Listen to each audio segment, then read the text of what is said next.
Pero otro elemento que, siendo importante lo que él plantea en términos de lo que es la interpelación parlamentaria y en términos de lo que es el anecdotario que lo acompaña con elementos históricos, es que muchas veces ha habido interpelaciones que han terminado en censura y censura que no han necesitado de interpelación, de acuerdo. Pero yo creo que uno de los puntos que falta en el libro, y este es un aporte intelectual a un libro que es bueno, pero la presentación de un libro también tiene que ver de qué manera lo podemos complementar, tiene que ver con los efectos políticos de la interpelación. En mi vida política yo he podido participar en 2 interpelaciones, y en una como congresista y en otro como consejero presidencial, y como persona muy cercana al doctor Carlos Ferrero, gran político en la historia nacional. A la que quiero referirme es a la de noviembre del 2001, en la cual Jorge ya ocupaba un papel protagónico, preponderante en la célula parlamentaria aprista, y que fue contra 3 ministros, David Weissman, Fernando Rospigliosi y Fernando Olivera, y que tenía que ver con asuntos vinculados a la Marina. Fue una interpelación que no acaba en censura, pero fue una interpelación desgastante, que es el efecto político que yo veo en la interpelación. Cuando muchos políticos y también muchos columnistas y muchos periodistas dicen se libró de la censura, yo les diría que equivocados están. La interpelación por sí sola ya genera tal desgaste que puede significar la debacle o el debilitamiento de un gobierno, que fue lo que pasó en noviembre del 2001. Y la otra, mucho más reciente, con Martín Vizcarra, que tampoco acabó en una censura, pero el efecto desgastante es de tal nivel que la persona ya sale maltratada. De allí que los demócratas, aquellas personas que creemos en la democracia no solamente de palabra, sino que la respetamos y sobre todo sabemos actuar con cordialidad sin llegar al agravio, le decimos a los señores del fujimorismo: no abusen de la interpelación. La interpelación es un instrumento que, dependiendo cómo se trata, puede generar efectos nocivos en el régimen democrático. Cuando uno abusa de la interpelación, esta se convierte en un instrumento que por sí solo, no solamente ya ante la opinión pública se convierte en algo normal siendo excepcional, sino que puede desgastar y socavar el régimen democrático. De allí que tiene que ser utilizado de una manera quirúrgica cuando sea necesario y sobre todo cuando las condiciones políticas sean las adecuadas, es decir, si el ministro efectivamente ha cometido una falta. Si no, ustedes, que en su gran mayoría pertenecen al partido aprista, recordarán cómo el propio partido perdió ante la opinión pública seriedad cuando censuraron a un ministro como el ministro Enrique Basombrío por no saber el precio del payar. Entonces, una cuestión que llega a ese extremo choca directamente contra el propio partido que plantea la censura, de ahí que ese mecanismo sea lo suficientemente sopesado para que no se abuse de él. Y además, el abuso tiene que ver con otra cosa. En el libro se habla con propiedad de los aspectos vinculados al reglamento. Nosotros tenemos la estación de preguntas, y la estación de preguntas obliga a los ministros a venir sistemáticamente al Congreso a responder sin que eso sea una interpelación, pero sin embargo no se utiliza. Y no se utiliza por desidia del parlamentario o por desidia de los propios formadores de opinión que ignoran ese instrumento democrático. Si utilizáramos la estación de preguntas, pues simplemente no tendríamos al ministro interpelándolo a cada rato. Ahí es el instrumento, pero no se utiliza. La interpelación como tal, por eso se convierte en un elemento fundamental en el esquema de control político. Pero cuando abusa o se abusa de él, pues se convierte en un enemigo del propio régimen democrático. Entonces, es importantísimo que este libro, que hoy sale a la luz pública y que yo felicito con mucho entusiasmo, se convierta en una especie de punto de partida del conocimiento de todos aquellos instrumentos de control político. Y sobre todo, cuando uno, en un solo texto, como decía al inicio de esta disertación, puede encontrar los aspectos constitucionales que ya en cierta medida nos permiten configurar la constitución histórica referida al mecanismo de la interpelación, los aspectos jurídicos, es decir, su efecto en el reglamento del Congreso, los aspectos históricos, cuando salpicados de anécdotas nos dé el contexto necesario para entender la interpelación, o los aspectos políticos, cuando el impacto de una interpelación puede devenir en un debilitamiento del régimen democrático, podemos decirle que estamos en presencia de un gran libro que me permito recomendar con entusiasmo. Muchas gracias.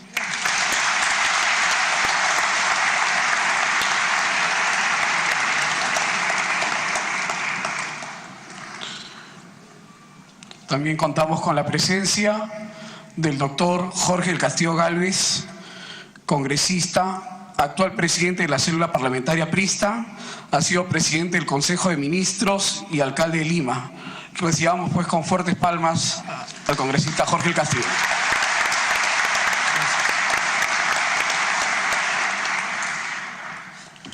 Bueno, muchísimas gracias primero, Manuel, por esta invitación y por el honor que nos concede de haber organizado este importante evento.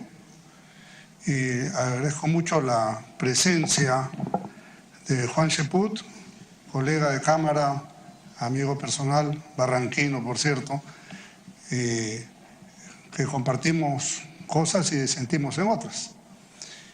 Y Hugo Guerra Arteaga, ¿no?, distinguido periodista y amigo de todos nosotros, por cierto, y que es un muy destacado analista político, ¿no?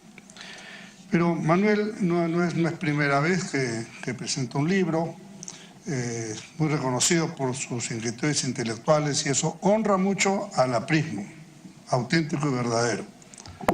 Por tanto, cuando analizamos un libro como este, hemos recordado, leyéndolo, voy a tratar de no repetir conceptos que ya han sido tomados por los que me anteceden uso la palabra, pero hemos dado un repaso a la historia que muchos de nosotros hemos vivido políticamente, ¿no? Algunas cosas recogidas de la historia, como la moción de interpelación al ministro de Economía, Augusto B. Leguía, ¿no?, a principios del siglo anterior, el cual él salió airoso además porque era un hombre muy bien preparado y creo que más bien, según reza la crónica de la época, se paseó un poco con los parlamentarios de la época. Pero después hemos revisado con un ánimo crítico de parte de Manuel, por ejemplo, el exceso, que lo ha comentado Juan, el exceso de censuras, inclusive sin interpelación, en el gobierno del presidente Belaúnde, ¿no?, por obra y gracia, en algunos casos justificados y otras posiblemente no, de la propia célula parlamentaria, para decirlo con todas sus letras.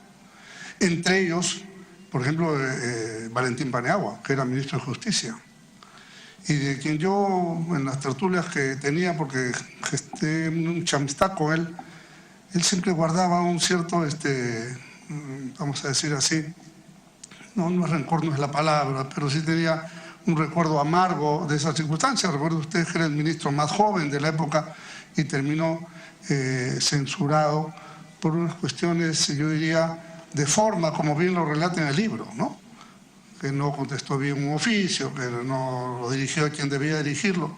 Realmente uno podría decir a distancia, buscar un pretexto para poder sacarlo del gabinete. Entonces, pero hemos repasado pues otras censuras o interpelaciones que me parecen interesantes. Mira, la del ministro de Educación, Carlos Cueto Fernandini, ¿no?, sonó mucho porque usó la palabra semántica. Entonces, la prensa atribuyó que algunos no entendían el concepto de semántica y Sócrates fue censurado por eso. Un intelectual muy reconocido.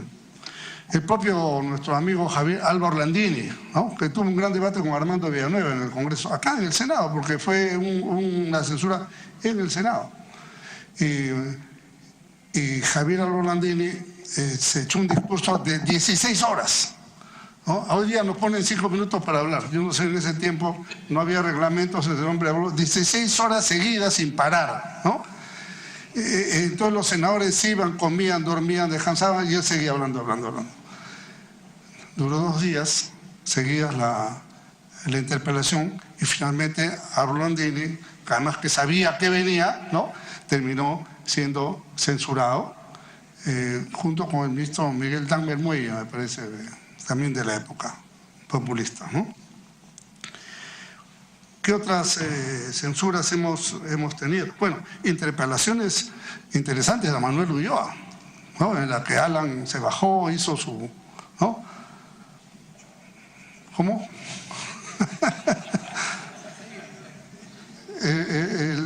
Manuel ha encontrado una frase inteligente, ha puesto una legítima notoriedad, ¿no? Una cosa así, ¿no? Bueno, vamos a dejarlo en esos términos.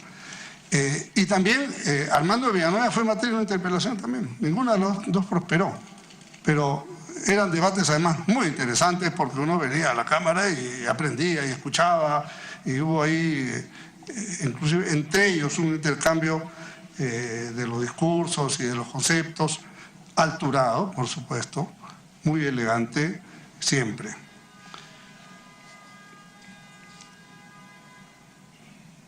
Después vino el gobierno de Fujimori y ahí se censuró al ministro Enrique Roslin, recuerdan ustedes, ¿no? En el año, creo que 91, yo estaba en la Cámara de Diputados. Y este señor, bueno, tenía problemas. A veces los ministros de Agricultura han sido siempre un poco los puntos, ¿no? Lo ha mencionado a Enrique Basombrío, que es el padre del actual ministro Carlos Basombrío. Que no sé si de ahí le vendrá alguna ojeriza contra el APRA, pero lo cierto es que en el año 45 fue censurado el señor Enrique Basombrío Echenique, padre del actual señor ministro Carlos Basombrío. Una que sí la batimos fuertemente fue la censura de Fernando Rospigliosi, ¿no? Ministro del Interior, que se enredó, recuerden ustedes, 24 días tomada la ciudad de Ilave, ¿no? No tomó medidas apropiadas y terminaron matando al alcalde.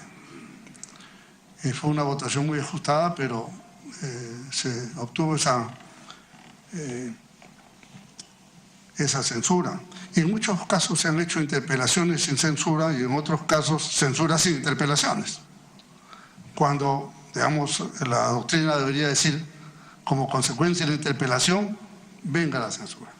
Pero el reglamento parlamentario realmente es abierto, no tienes que pasar necesariamente por la interpelación, puede ser una presentación o una presentación voluntaria o una invitación al Pleno y de ahí puede derivarse una moción de ese tipo. Ahora, en este libro, que muy bien ha sido señalado como que hay un paso fácil, digamos, en los aspectos doctrinarios, históricos, la casuística, Manuel llega a algunas conclusiones que me parecen bien interesantes. Que la interpelación ha perdido fuerza, yo creo que efectivamente, ¿no?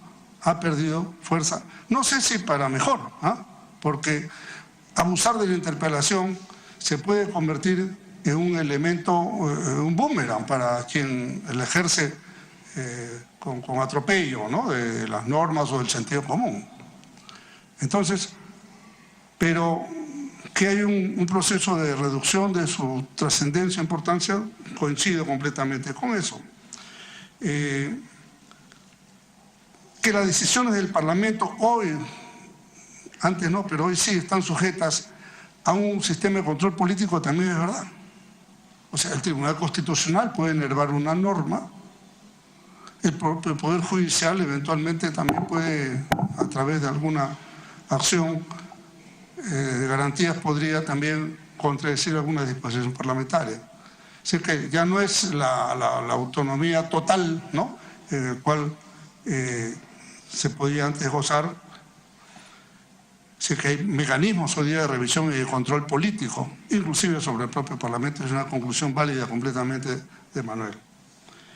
Después hace un análisis interesante cómo la globalización ayuda a llevar estos usos y costumbres parlamentarios a otras latitudes donde no existía y que sin duda todavía están en etapas previas, como el Perú. No obstante los años, todavía hay muchos elementos que se pueden expresar hasta en madurez política, ¿no?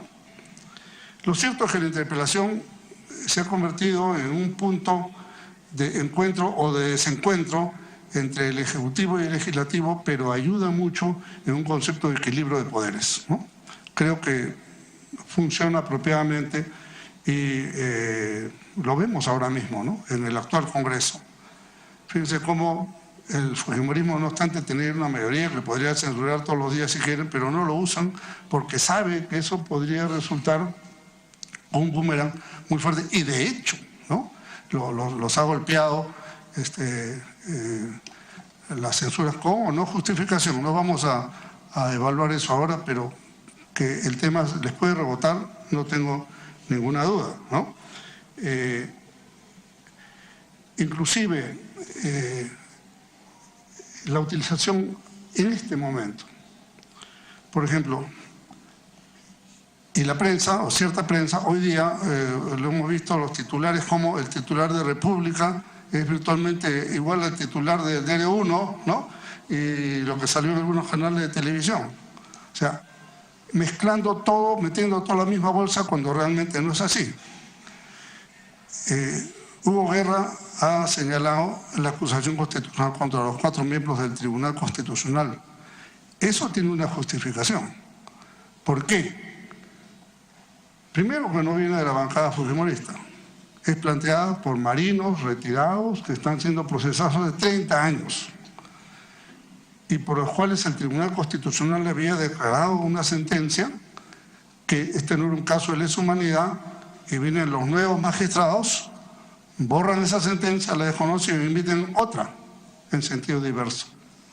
Entonces violan el principio de la autoridad de cosa juzgada, y eso es una transgresión constitucional que justifica la acusación constitucional que está en trámite. Pero es distinta la imputación que le hacen al fiscal de la Nación, con el cual yo no tengo ninguna razón para estar a favor de él. Pero como abogado, como parlamentario y como político tengo que analizar las cosas. Porque evidentemente, primero el fiscal de la Nación no tiene por qué responder de lo que haga un fiscal, como el presidente de la Corte Suprema no responde de lo que haga un juez. Entonces, pretender imputarle a él una infracción constitucional me parece que es un despropósito. Y ha sido usado tan hábilmente que se mezcla con el tema del tribunal cuando son harina de otro costal, y finalmente termina victimizado el doctor Sánchez, ¿no? Que recibe la solidaridad de todo el mundo. Cuando realmente yo creo que más bien han sido algunas políticas reactivas, ¿no? Reactivas. Se enteran que el fiscal de la Nación un viernes notifica que va a reabrir la investigación de Joaquín Ramírez, y la reacción directa es: acusamos constitucionalmente al fiscal de la Nación. Política reactiva.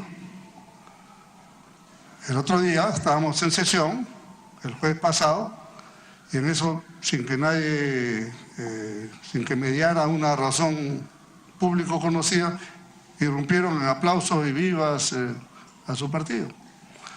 Algunos podíamos creer que era por la aprobación de una ley, no, un gol de peruano, que tampoco estaba jugando en ese momento. ¿Qué cosa era? Que alguien les había avisado que no había sido imputada la señora Keiko Fujimori.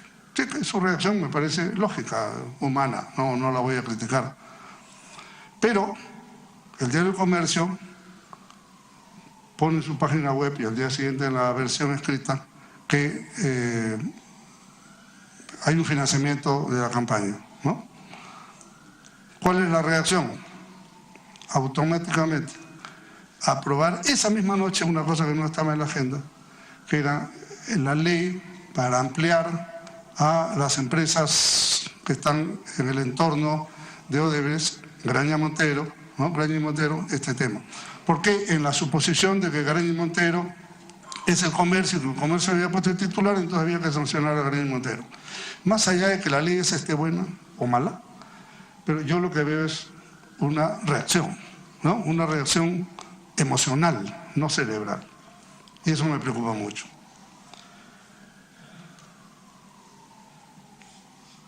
Manuel recomienda igualmente, digamos, relieva que la interpelación dentro de los actos de control político es, digamos, la estrella, digamos, ¿no? La que más llama la atención.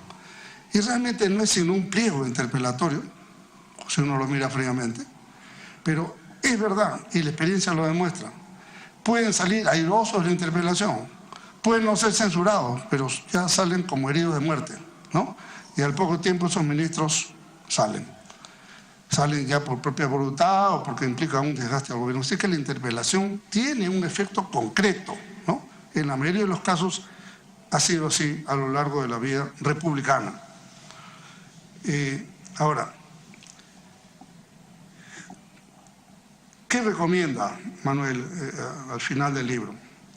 Dice que la interpelación debiera alcanzar también, así como es facultad del Congreso, acusar constitucionalmente no solamente a los ministros de Estado, sino también a los vocales supremos, al fiscal de la Nación, en fin, contralor, etcétera, los altos dignatarios de la República. Dice, debieran también esas personas ser interpeladas.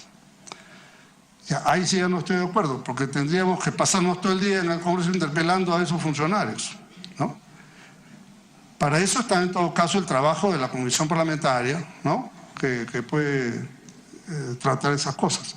Lo que sí creo que hay un vacío en la ley, o de repente no necesariamente un vacío, sino creo que es una cosa que podemos legislar, es que los presidentes regionales, los hoy gobernadores regionales, deberían estar obligados a rendir cuentas de su gestión ante el Congreso de la República. Llámese comisión especial o como se le quiera llamar. Pero realmente no puede ser gente que hoy maneja más de la mitad del presupuesto de la República en ejecución de obras, no le rinde cuentas a nadie. Y lo maneja en una asamblea local que la manipula a su gusto, repartiendo pasajes, dinero y prebendas. Lo hemos visto en todo el Perú. Por eso tenemos 6, 7 expresidentes regionales presos y otros fugados por ahí. Entonces, esa es una tarea para el Congreso que la extraemos, si bien Manuel no la ha mencionado como gobernador, pero entre el conjunto de funcionarios yo creo que es muy importante incluir esa parte, ¿no? Y quiero concluir con una cuestión que me parece importante. Cuando se censuró el gabinete anterior, del señor Zavala, el presidente del Congreso, el señor Galarreta, dijo, como es censura del gabinete, ningún ministro de ese gabinete debe integrar el siguiente gabinete. Porque si lo integrara, entonces esa censura no cuenta como censura. Y por tanto la segunda, la siguiente recién será la primera. Entonces yo llegué al Congreso y le acababa de declarar eso acá en la sala Momia, que no sé por qué le han cambiado de nombre. Y mi declaración fue la siguiente: eso me huele a interpretación auténtica. O sea, ¿cómo es esto que el primero no es primero y el segundo es primero? ¿Se dan cuenta? Y esto en la historia, en primer lugar, de la Constitución no dice eso por ninguna parte. Creo que es artículo 183, si no me equivoco. En la Constitución señala 4 causales que generan lo que se llama la crisis total del gabinete, ¿no? ¿Qué número es?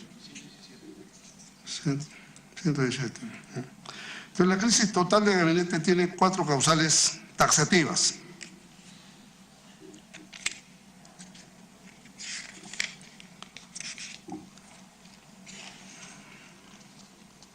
No, ese no es.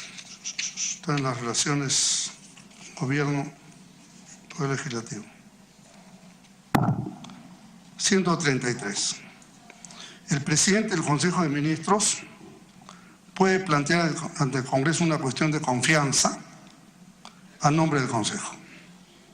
Si la confianza le es rehusada, primera causal, o si es censurado, segunda causal, o si renuncia, tercera causal, o es removido por el presidente de la República, se produce la crisis total del gabinete.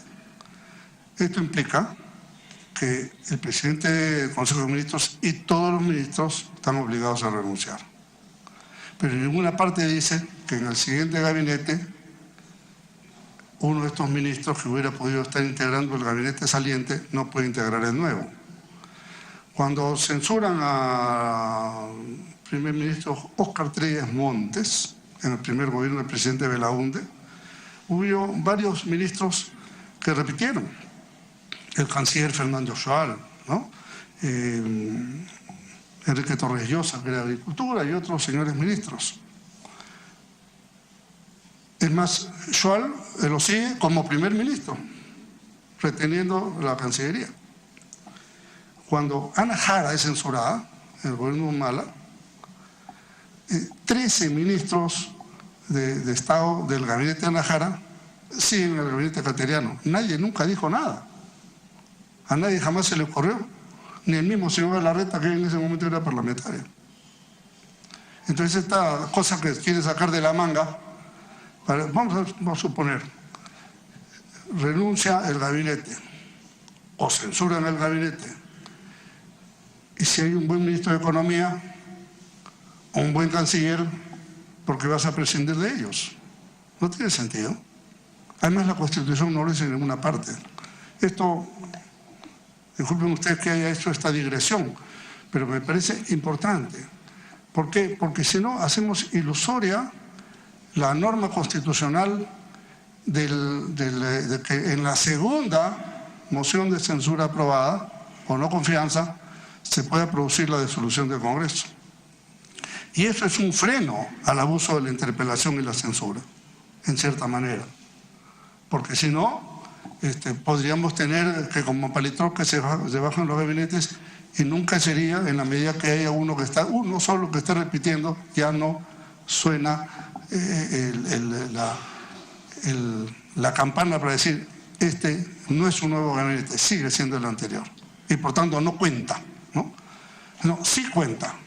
Y creo que es un tema en el cual y hago esta sustentación por una cuestión de principio. Pues no se trata de acomodarse a las circunstancias que lo que nos conviene ahora. No, no. Siempre ha sido así. Por tanto, en la Constitución histórica y en la legislación histórica siempre ha sido así. Sin duda, también son temas opinables. No es la verdad absoluta. No somos depositarios de nada, pero así es como lo hemos vivido, así como lo hemos interpretado, así como lo hemos tratado todo este tiempo. Así que el libro de Manuel creo que viene a enriquecer muchísimo, honra al Congreso que sea en este hemiciclo en que tanto Prohombre aprista participó con nosotros, donde murió Luis Felipe Las Casas. Está una placa en su recuerdo, hablando aquí en defensa del gobierno, donde Sánchez, Villanueva, Pialé, en fin, todos ellos hacían docencia, ¿no? Y le enseñaban al Perú.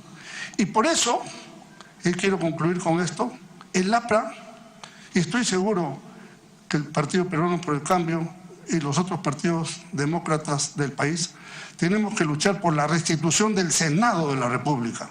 Es una cosa muy importante para la mejor gobernabilidad del Perú.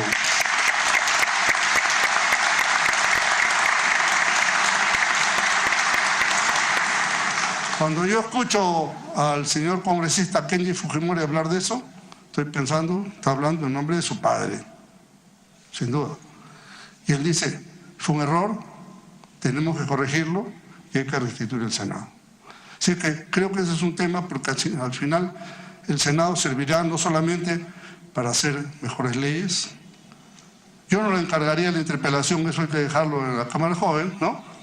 Pero sí creo que el Senado, una mayor reflexión, una mayor serenidad, mejor capacidad de revisión de leyes, algunos nombramientos importantes que tengan que confirmarse por el Congreso, y creo que eso le daría mucha solera al Parlamento, propiciaría que muchas personas de gran valía quieran volver al Congreso de alguna manera, y por tanto, además, nadie podrá decir que los senados en el Perú hubieran sido cámaras complicadas, o el último Senado fue un Senado de lujo, por cierto, como lo fueron todos los anteriores, y nos preciamos de que muchos de nuestros compañeros lo presidieron, lo dirigieron o brillaron con luz propia en el Senado.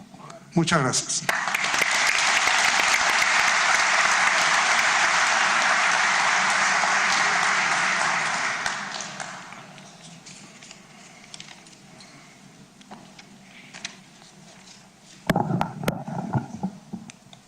Ahora queremos invitar al autor del libro, el doctor